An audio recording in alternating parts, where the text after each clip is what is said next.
Assalamualaikum warahmatullahi wabarakatuh. Alhamdulillahilladzi anzala ala abdil kitaba wa lam yaj'al lahu iwaja. Qayyimal yundhira ba'san syadidan min ladunhu wa yubashshiral mu'minin. Asyhadu an la ilaha illallah wa asyhadu anna Muhammadan abduhu wa rasuluhu sallallahu alaihi wasallam. Yang paling utama bersyukur pada Allah sampai saat ini kita masih berjumpa kembali tentunya dengan keadaan sehat jiwa raganya ya. Terus kita bersyukur kita hidup sekali di dunia ini sudah diberikan kenikmatan-kenikmatan oleh Allah. Untuk membarokahkan waktunya, kami di sini akan mempresentasikan PPT tentang sejarah pendidikan Islam di Nusantara yang diampu oleh Bapak dosen kita, Bapak Muhammad Farhan, Sarjana Pendidikan. Langsung saja saya presentasikan untuk PPT ini. Yang pertama, pendahuluan didahului dengan latar belakang, yaitu tentang pentingnya memahami sejarah pendidikan Islam di Nusantara. Para hadirin sekalian, pendidikan Islam yang saat ini ya sudah sangat berkembang. Itu dimulai dari kelompok-kelompok kecil, lalu dengan perantara banyak pihak, sehingga bisa berkembang sampai seperti saat ini. Maka proses perkembangan pendidikan Islam ini ya perlu kita ambil pelajaran dan hikmahnya, sehingga perkembangan pendidikan Islam ini bisa terus berlanjut sampai anak cucu kita nanti. Terus di situ tujuannya yaitu untuk mengenal perkembangan pendidikan Islam di Nusantara. Para hadirin sekalian, tujuan kita untuk mengenal perkembangan pendidikan Islam di Nusantara ini supaya wawasan kita itu ya semakin bertambah. Supaya juga kita itu bisa mengambil pelajaran-pelajaran dan hikmah dari proses perkembangan pendidikan Islam di Nusantara. Sehingga kita semua nanti ketika sudah bisa belajar, kita itu memiliki bekal untuk melanjutkan perkembangan pendidikan Islam di negara kita, tentunya ya di Indonesia.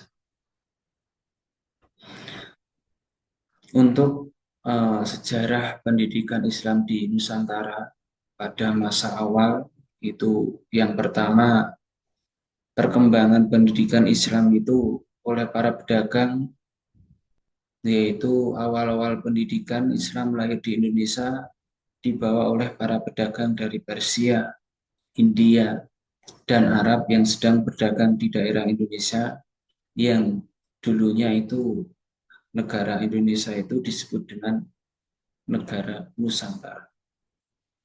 Mereka semua memulai berdakwah sembari menunggu waktu yang tepat datangnya angin yang bisa membawa mereka pulang. Mereka berdakwah dengan mendirikan pengajian-pengajian kecil di surau-surau yang mereka dirikan sendiri. Bahkan sebagian mereka itu ada yang sampai menikah dengan orang-orang pribumi yang di wilayah Nusantara.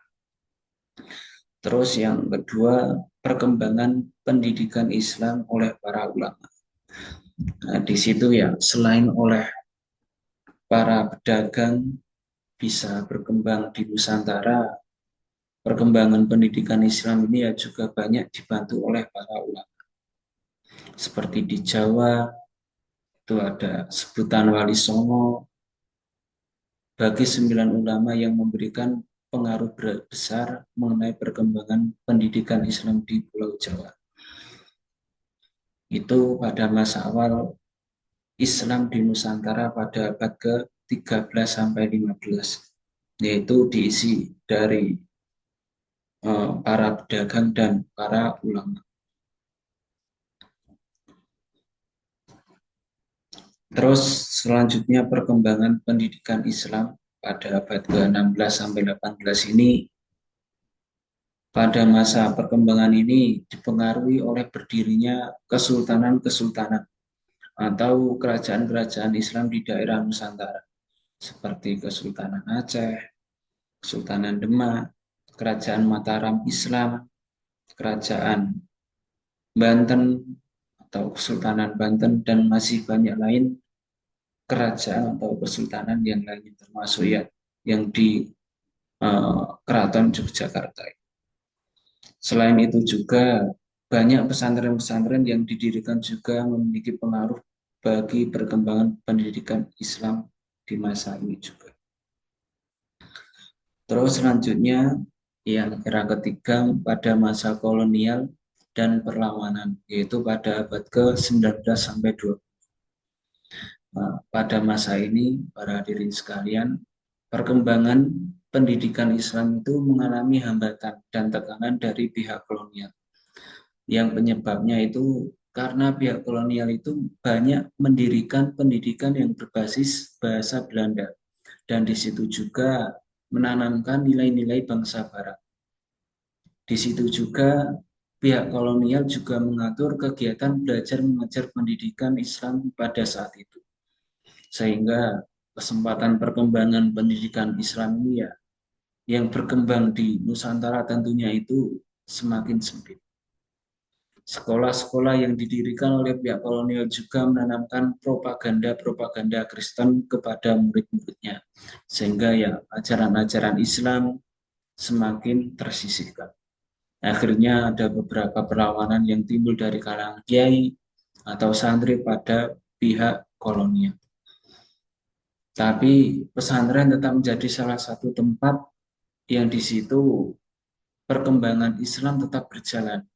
Bahkan beberapa pesantren itu tetap berjalan di tengah-tengah penjajahan pada masa kolonial.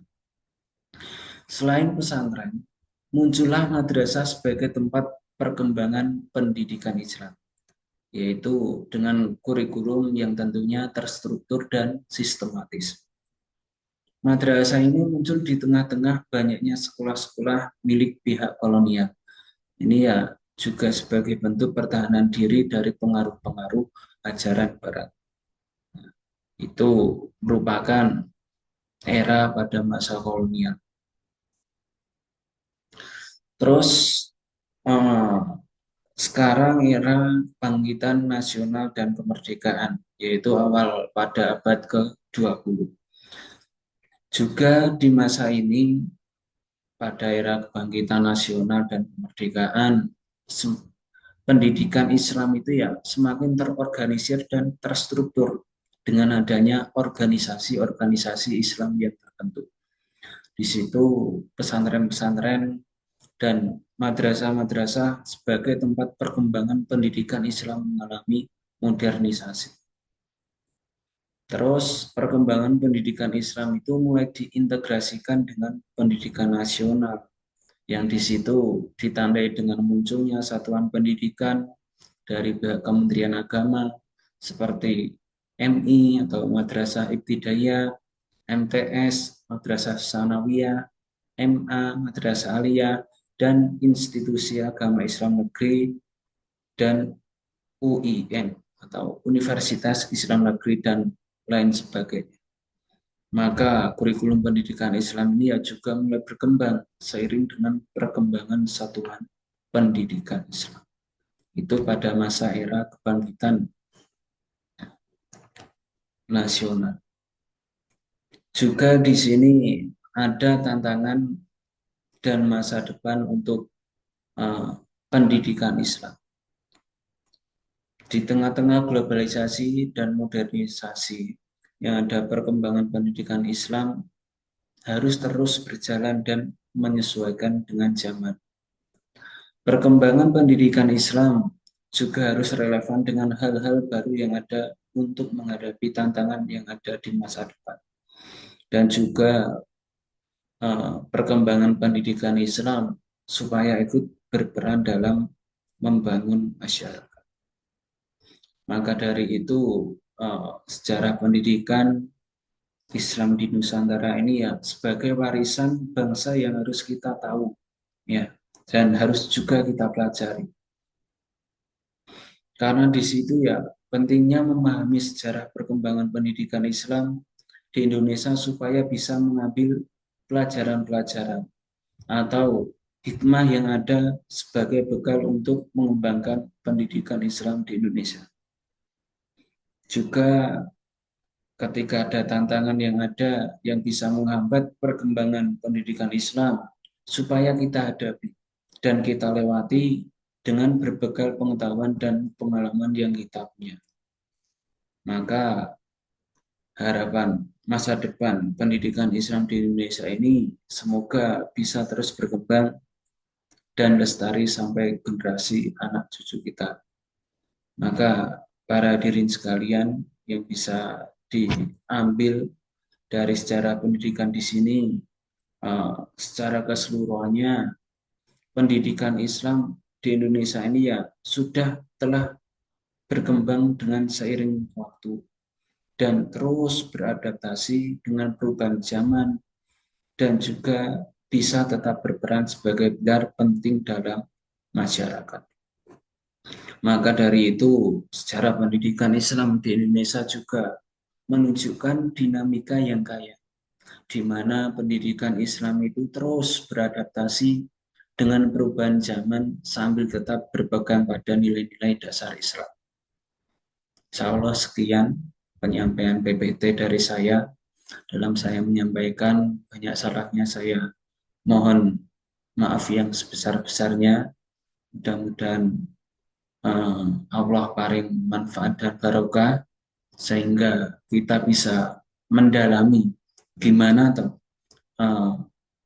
kita dalam menyikapi sejarah pendidikan terutama di Indonesia ini.